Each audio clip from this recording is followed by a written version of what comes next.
Hello everyone, welcome back to this channel. आज की इस वीडियो में मैं आपके साथ क्लास 2 में बच्चों को मैथ सब्जेक्ट में एडिशन का चैप्टर कैसे सिखाया जाता है उसका पार्ट 2 शेयर करने जा रही हूँ। इसका पार्ट 1 ऑलरेडी मैंने आपके साथ पिछले वीडियो में शेयर किया है। अगर आपने नहीं देखा है तो डिस्क्रिप्शन में आपको लिंक मिल जाएगा, आप ज़रूर चेकआउट करें। वीडियो को पूरा एंड तक देखें। वीडियो अगर आपको अच्छा लगे, हेल्पफुल लगे तो प्लीज़ वीडियो को लाइक करें। चैनल पर अगर आप नए हैं तो सब्सक्राइब करके वीडियो अदर पेरेंट्स के साथ शेयर ज़रूर करें। Now here is the next सब टॉपिक रीग्रुपिंग ऑफ नंबर्स, यानी कि एडिशन के चैप्टर में बच्चों को रीग्रुपिंग ऑफ नंबर्स भी सिखाया जाता है। तो सबसे पहले जब बच्चों को आप रीग्रुपिंग ऑफ नंबर्स समझाएं तो पहले बच्चों को बताएं कि ये रीग्रुपिंग ऑफ नंबर्स होता क्या है। तो जैसे देखिए, regrouping numbers means rearranging numbers in tens and ones in such a manner that addition and subtraction become easier। यानी कि रीग्रुपिंग का मतलब होता है कि जब हम टेंस एंड वंस को अरेंज करते हैं ना नंबर्स को इस तरह से कि एडिशन और सब्ट्रैक्शन इजी हो जाए, उसी को हम रीग्रुपिंग ऑफ नंबर्स कहते हैं। एग्जाम्पल के लिए यहाँ पे देखिए नंबर दिया है 24, तो यहाँ पे हम कैसे लिख सकते हैं? It can be written as 24 ones. अब 24 वंस हम क्यों लिख सकते हैं? यानी कि इसका क्या मतलब होता है? 24 वंस इक्वल हो जाएगा 2 tens and 4 ones. 2 tens and 4 ones कैसे हुआ? यहाँ पे 24 वंस लिखा है ना, तो यहाँ पे टेंस के प्लेस वंस के प्लेस पे तो 4 है तो 4 वंस हो गया, लेकिन 2 टेंस के प्लेस पे है ना, तो इसे हम 2 टेंस एंड 4 वंस भी तो लिख सकते हैं। सेम वे हम इसे एक और वे में लिख सकते हैं। कैसे? 1 10 एंड 14 वंस। यानी कि यहाँ पे हमने 2 टेंस में से एक 10 को यहाँ पे लिख दिया और यहाँ ये वाला जो टेंस है वो यहाँ पे ऐड कर दिया, तो ये हो गया 14 वंस, है ना। तो ये दो तरीके से हम 24 वंस को 1 2 3 तरीके से लिख सकते हैं। अगर हम इस तरह से लिखेंगे तो ये काफ़ी हार्ड हो जाएगा ना बच्चों को समझने के लिए, लेकिन इसी को हम अगर इस तरह से एक्सपैंड करते हैं तो ये काफी इजी हो जाएगा और इसी को हम रीग्रुपिंग ऑफ नंबर्स कहते हैं। सेम वे एक और वे में हम एग्जांपल के थ्रू समझने की कोशिश करते हैं रीग्रुपिंग ऑफ नंबर। जैसे यहाँ पे दिया है 56। अब 56 को हम कितने तरीके से हम इसे लिख सकते हैं, यानी कि एक्सपैंड करके इसे कितने तरीके से लिख सकते हैं कि ईजी हो जाए हमें समझने के लिए। जैसे देखिए यहाँ पे 56 है ना, तो इसको 2 तरीके से लिख सकते हैं। एक तो लिख सकते हैं 4 टेंस एंड 16 वंस। तो ये ऐसे कैसे? जैसे 4 टेंस है ना, इसमें 5 टेंस है, तो इसमें हमने क्या किया? ऐसे 4 टेंस, जैसे यहाँ पे आप बच्चों को ब्लॉक्स के थ्रू समझा सकते हैं। जैसे 1 2 3 4 टेंस हो गए, और यहाँ पे हमने जो इसमें का एक 10 था वो इसको दे दिया, यानी कि 6 के साथ हमने एक 10 को ऐड कर दिया, तो हो गया 16 वंस, यानी 16 single blocks. Same way 5 tens and 6 ones हम इस तरह से भी लिख सकते हैं, एक्सपैंड करके डायरेक्टली 5 टेंस एंड 6 वन, यानी कि दोनों ही वे में हम इसे लिख सकते हैं, ताकि इसका दोनों का जो सम होगा ना वो 56 ही हुआ, दोनों का मतलब 56 हुआ। 56 को हमने 2 तरीके से तोड़ के लिखा है और इसी को हम रीग्रुपिंग ऑफ नंबर्स कहते हैं। तो आप बच्चों को इस तरह से ब्लॉक्स के थ्रू, पिक्चर्स के थ्रू रीग्रुपिंग ऑफ नंबर भी समझा सकते हैं। एक बार बच्चों को आप रीग्रुपिंग का कॉन्सेप्ट समझा दे तो बच्चों को कुछ वर्कशीट के साथ प्रैक्टिस करा सकते हैं, ताकि कॉन्सेप्ट और समझने में आसानी हो उन्हें। जैसे देखिए यहाँ पे लिखा है फिलिंग द बॉक्सेस, तो यहाँ पे बच्चों को कुछ सम्स दिए गए हैं जिससे बच्चों को फिल करके वर्कशीट को कंप्लीट करना है। जैसे देखिए पहला है 3 टेंस प्लस 16 वंस, तो इसे हम रीग्रुप कैसे कर सकते हैं? 2 तरीके का यहाँ पे ऑप्शन दिया है। जैसे 3 tens plus 16 ones equal to 3 tens plus dash 10 plus dash ones. तो यहाँ पे 10 और वंस का कॉलम खाली है ना, तो यहाँ पे हम क्या फिल करेंगे? तो 3 10 तो यहाँ पे ऑलरेडी दिया है। अब यहाँ पे 10 डैश 10 प्लस डैश वंस है, तो 16 में हम इसे एक्सपैंड कर देंगे। 16 को एक्सपैंड कर देंगे तो टेंस के प्लेस पे क्या हो जाएगा? 1 है ना, 1 टेंस के प्लेस पे है, प्लस 6 वंस के प्लेस पे है, तो हम यहाँ लिख सकते हैं 1 10 प्लस 6 वंस। तो ये एक तरीका हो गया ना। अब उसी तरह से यहाँ पे इक्वल टू अगेन दिया है dash tens plus dash ones. अब डैश टेंस का क्या मतलब हुआ है? देखिए यहाँ पे 16 टेंस है ना, तो 16 टेंस में तो एक तो 10 ऑलरेडी है, इसको हम इस 10 के साथ ऐड कर देंगे, तो 3 + 1 यानी कि 3 + 1 10 कितना हो जाएगा? 4 10 हो जाएगा ना। 4 10 प्लस 6 अकेला बच गया वंस के प्लेस पे, तो हम यहाँ लिख देंगे 6। तो ये 2 तरीके से हमने इसे एक्सपैंड यानी कि तोड़ दिया, रीग्रुप कर दिया। तो इस तरह से आप बच्चों को समझा सकते हैं। सेम वे नेक्स्ट देखते हैं 5 टेंस प्लस 22 वंस, तो इसको हम कैसे लिख सकते हैं? 5 tens plus 22 ones equals 5 tens plus dash tens plus dash ones. तो अगेन इसे हम तोड़ेंगे, क्योंकि यहाँ पे देखिए 2 डिजिट नंबर है ना, तो इसको हम तोड़ के कैसे लिख सकते हैं? 5 टेंस तो ऑलरेडी लिखा है, प्लस 2 10, 22 में 2 10 है ना, तो 2 टेंस प्लस 2 वंस हो गया। अब यहाँ पे एक और बात दिया है dash tens plus dash ones. अब देखिए यहाँ पे 2 10 है ना ऑलरेडी, यहाँ पे 2 10 है, तो 2 10 को हम टेंस के साथ ऐड कर देंगे, यानी कि 5 10 प्लस 2 10 कितना होता है 7 10, 7 10 प्लस 2 1s।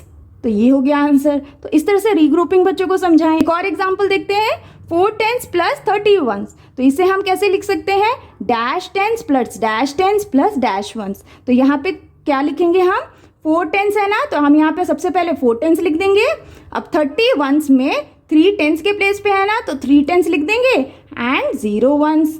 उसी तरह से अब एक और वे में लिख सकते हैं, 3 10s के प्लेस पे है तो हम इस 10 को इस 10 के साथ ऐड कर देंगे, तो 4 10 प्लस 3 10 कितना हो जाएगा 7 10s, 7 10s प्लस 0 1s। तो इस तरह से बच्चों को आप वर्कशीट के साथ ये रीग्रुपिंग का कॉन्सेप्ट बच्चों को काफी आसानी से समझा सकते हैं। Now here is the next worksheet, write in tens and ones and find the actual number. अब यहाँ पे बच्चों को एक और वर्कशीट दी गई है रीग्रुपिंग की, जहाँ पे बच्चों को जो क्वेश्चन दिया गया है ना उसको टेंस एंड वंस में, यानी कि टेंस एंड वंस के बॉक्सेस में लिखना है और उसका जो एक्चुअल नंबर है वो बच्चों को फाइंड करना है। चलिए देखते हैं इसे कैसे सॉल्व करेंगे। पहला है 3 10s प्लस 42 1s। तो इसे हम कैसे लिख सकते हैं, dash 10s plus dash 10s plus dash 1s। तो यहाँ पे 3 10s तो ऑलरेडी है ना, तो यहाँ पे हम लिख देंगे 3 10s।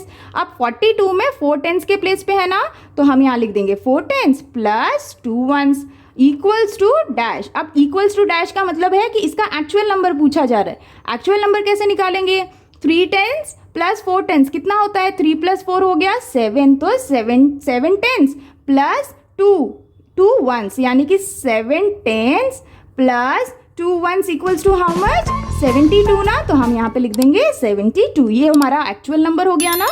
उसी तरह से नेक्स्ट देखते हैं, 7 10s प्लस 21 1s। तो इसको हम कैसे लिखेंगे, 7 10s plus 2 10s plus 1 1s equal to 7 10s plus 2 10s कितना होता है, 7 प्लस 2 हो गया 9, 9 10s प्लस 1 1s हो गया 91। तो इस तरह से आपको लिखना है एक्चुअल नंबर।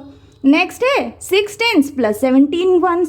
तो इसे हम कैसे लिख सकते हैं, 6 तो 10s के प्लेस पे ऑलरेडी है, तो 6 10s हो गया ना, 17 में 1s 10s के प्लेस पे है ना, तो 1 10 प्लस 7 1s। अब इसका एक्चुअल नंबर फाइंड करेंगे, 6 10s के प्लेस पे, 1 भी 10s के प्लेस पे, दोनों को कंबाइन कर देते हैं, तो 6 प्लस 1 हो गया 7 10s प्लस 7 1, तो 7 10 प्लस 7 1 हो गया 77। ये हमारा एक्चुअल नंबर हो गया।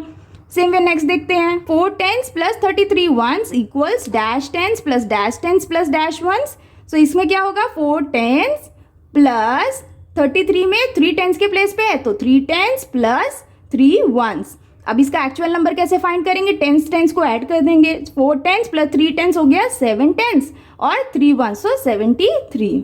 तो इस तरह से बच्चों को एक्चुअल नंबर को समझाने के लिए भी बच्चों को इस तरह की वर्कशीट के थ्रू आप रीग्रुपिंग का कॉन्सेप्ट सिखा सकते हैं। Now here word problems in addition, ये एक और सब टॉपिक है एडिशन में जो बच्चों को समझाया जाता है, यानी कि बच्चों को वर्ड प्रॉब्लम्स एडिशन के कैसे सॉल्व करने चाहिए, उसके लिए बच्चों को कुछ कीवर्ड सिखाए जाते हैं, यानी कि एडिशन के कुछ कीवर्ड्स होते हैं। जैसे आप यहाँ देख सकते हैं चार्ट के थ्रू बच्चों को समझाने की कोशिश की गई है। आप इस तरह से चार्ट बना के समझा सकते हैं, यानी कि जब भी वर्ड प्रॉब्लम्स बच्चे सॉल्व करें ना, तो उसमें कुछ कीवर्ड्स होते हैं जिसको देखते हुए या समझते हुए बच्चों को ये समझना है कि इस वाले क्वेश्चन में हमें एडिशन करना है। जैसे कि देखिए, अगर किसी भी क्वेश्चन में हमें add, sum, how many in all, total, all together, how many are there, in all या प्लस, इस तरह का जो कीवर्ड्स है अगर वो दिखे तो इसका मतलब है उस क्वेश्चन में हमें क्या करने के लिए कहा जा रहा है, एडिशन। तो ये कुछ कीवर्ड्स होते हैं जो एडिशन में बच्चों को समझाए जाते हैं जब बच्चों को वर्ड प्रॉब्लम स्टार्ट किए जाते हैं। आप इस तरह से बच्चों को चार्ट के थ्रू जरूर बताएं। अब एक बार बच्चों को जब आप कीवर्ड समझा दें तो बच्चों को कुछ इस तरह के वर्ड प्रॉब्लम्स दें जिसमें बच्चों को आप एडिशन के वर्ड प्रॉब्लम्स देते हुए बच्चों को प्रैक्टिस करने के लिए कहें। जैसे देखिए, पहला यहाँ पे क्वेश्चन है, class 2A has 29 students, class 2B has 27 students, how many students are there in all in both the section of class 2। तो यहाँ पे बच्चों को क्या कहा जा रहा है, देखिए यहाँ पे कीवर्ड है ना, how many there are in all, तो ये एक एडिशन का कीवर्ड हो गया। यानी कि इस क्वेश्चन में हमें ये समझ में आता है कि इस क्वेश्चन में हमें एडिशन करने के लिए कहा जा रहा है। तो इसे बच्चों को किस तरह से एक फॉर्मेट के थ्रू बच्चों को बताया जाता है कि हमें कैसे सॉल्व करना है।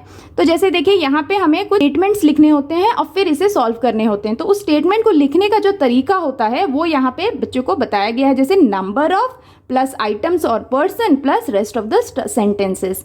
यानी कि जैसे हम इसे सॉल्व कैसे करेंगे, सबसे पहले हम ये देखेंगे number of how many person. तो यहाँ पे देखिए क्लास 2A हैज़ 29 स्टूडेंट्स। तो हम यहाँ पे नंबर ऑफ, तो यहाँ पे हम लिख देंगे नंबर ऑफ स्टूडेंट्स है ना, पर्सन में कौन है, स्टूडेंट्स है ना, students in class 2A equals how much, number of students, number of तो हमने लिख दिया, आइटम्स या पर्सन, तो आइटम्स तो बोला नहीं गया, लेकिन पर्सन यानी कि students in rest of the sentence class 2A equals, कितने स्टूडेंट है क्लास 2A में, 29 है ना, तो हम यहाँ लिख देंगे 29 और यहाँ पे 10s and 1s लिख देंगे क्योंकि ये 2 डिजिट नंबर है।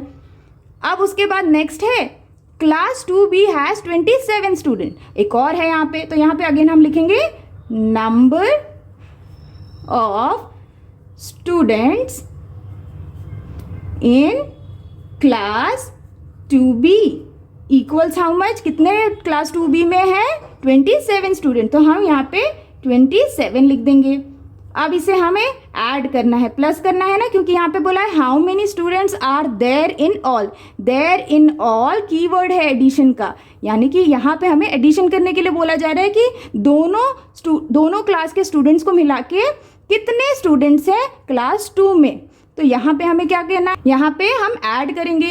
ऐड करने के लिए हम यहाँ पे पहले आंसर के तौर पे लिख देंगे total number of student in both sections equals, अब यहाँ पे हम ऐड कर देंगे, तो वंस के प्लेस को सबसे पहले ऐड करेंगे, 9 + 7 कितना होता है, 9 + 7 इज 16, तो 16 में हम 6 वंस प्लेस पे है ना, तो इसको हम लिखेंगे और 16 का 1 जो है वो 10s के प्लेस पे कैरी हो जाएगा, तो हम यहाँ पे 10s के प्लेस पे कैरी कर देंगे। अब यहाँ पे 10s के प्लेस को सॉल्व करेंगे, तो 2 + 2 हो जाएगा 4 एंड 4 + 1 कैरिंग है, तो 4 + 1 हो जाएगा 5।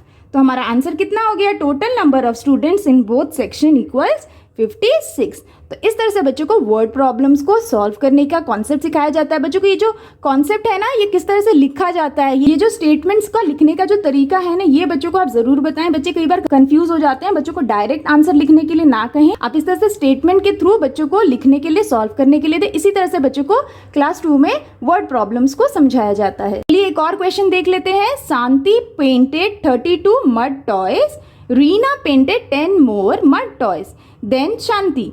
How many toys were painted by both all together?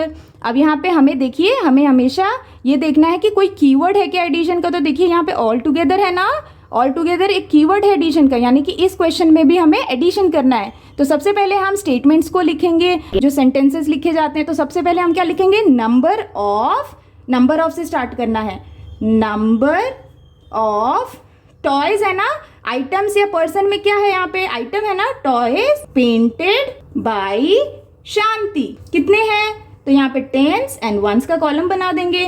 तो शांति ने कितने number of mud toys paint किए हैं, 32, तो हम लिख देंगे 32। अब यहाँ पे बोला है Reena painted 10 more mud toys then Shanti, तो रीना ने 10 more मड टॉय को पेंट किया है।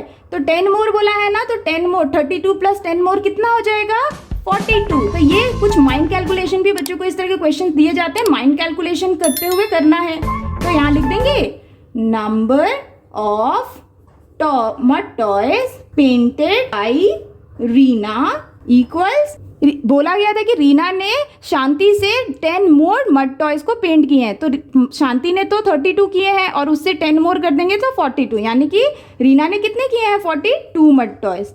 अब यहाँ पे हमें ऐड करना है, क्योंकि हमें दोनों ने कितने ऑल टुगेदर पेंट किए हैं मड टॉयज को, उसका आंसर निकालना है। तो हम यहाँ पे प्लस का साइन कर देंगे। अब इसे हम प्लस कर देंगे, 1s प्लेस को पहले प्लस करेंगे, सो 2 + 2 क्या होगा, 4 आंसर हो जाएगा। और 10s के कॉलम को ऐड करेंगे, सो 3 + 4 कितना होता है, 7, तो आंसर कितना हो गया, 74, यानी कि total number of toys painted by both equals 74। तो इस तरह से हमने इसे सॉल्व कर लिया। तो ये कुछ तरीका है जिसे बच्चों को आपको समझाना है। इसी तरीके से बच्चों को वर्ड प्रॉब्लम्स का कॉन्सेप्ट समझाया जाता है। आप इस तरह से बच्चों को वर्कशीट देते हुए बच्चों की प्रैक्टिस जरूर कराएं। Solve for today's videos friends. I hope कि आपके बच्चों के लिए ये मैथ में एडिशन का जो फुल चैप्टर मैंने आपके साथ शेयर किया है काफी हेल्पफुल रहा होगा। अगर आपको वीडियो अच्छा लगा हो, हेल्पफुल लगा हो बच्चों के लिए, तो प्लीज वीडियो को लाइक करें और अगर आप चैनल पे नए हैं तो सब्सक्राइब करना ना भूलें। मिलती हूँ आपसे नेक्स्ट वर्कशीट के साथ। तब तक के लिए take care and bye bye.